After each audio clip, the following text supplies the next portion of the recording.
कार्तिक माह की शुक्ल पक्ष की एकादशी को देवउठनी एकादशी कहा जाता है। इसे देवोत्थान एकादशी, देवउठनी ग्यारस, प्रबोधिनी एकादशी आदि नामों से भी जाना जाता है। आइए एकादशी व्रत कथा। एक राजा के राज्य में सभी लोग एकादशी का व्रत रखते थे। प्रजा तथा नौकर चाकरों से लेकर पशुओं तक को एकादशी के दिन अन्न नहीं दिया जाता था।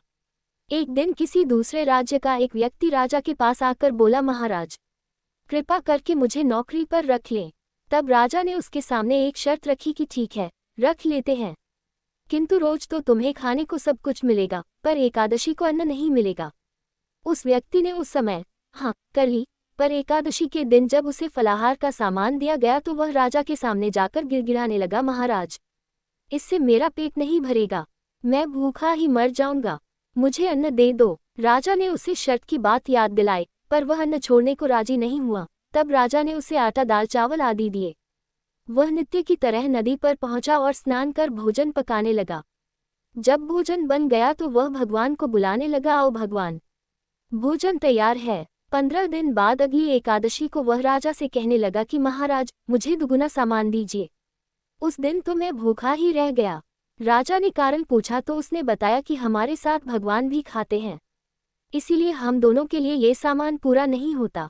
बुलाने पर पीताम्बर धारण किए भगवान चतुर्भुज रूप में आ पहुंचे तथा प्रेम से उसके साथ भोजन करने लगे।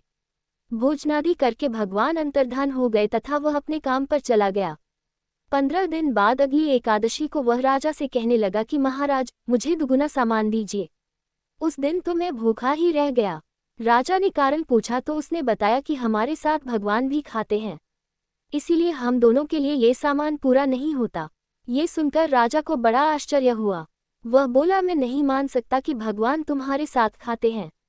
मैं तो इतना व्रत रखता हूँ, पूजा करता हूँ, पर भगवान ने मुझे कभी दर्शन नहीं दिए। राजा की बात सुनकर वह बोला, महाराज, यदि विश्वास न हो तो साथ चलकर देख लें। राजा एक पेड़ के पीछे छिपकर बैठ गया। उस व्यक्ति ने भोजन बनाया तथा भगवान को शाम तक पुकारता रहा, परंतु भगवान न आए। अंत में उसने कहा, हे भगवान, यदि आप नहीं आए तो मैं नदी में कूदकर प्राण त्याग दूंगा। लेकिन भगवान नहीं आए। तब वह प्राण त्यागने के उद्देश्य से नदी की तरफ बढ़ा। प्राण त्यागने का उसका दृढ़ इरादा जान शीघ्र ही भगवान ने प्रकट होकर उसे रोक लिया और साथ बैठकर भोजन करने लगे। खा पीकर वे उसे अपने विमान में बिठाकर अपने धाम ले गए। ये देख राजा ने सोचा कि व्रत उपवास से तब तक कोई फायदा नहीं होता जब तक मन शुद्ध न हो। इससे राजा को ज्ञान मिला। वह भी मन से व्रत उपवास करने लगा और अंत में स्वर्ग को प्राप्त हुआ। इति शुभम।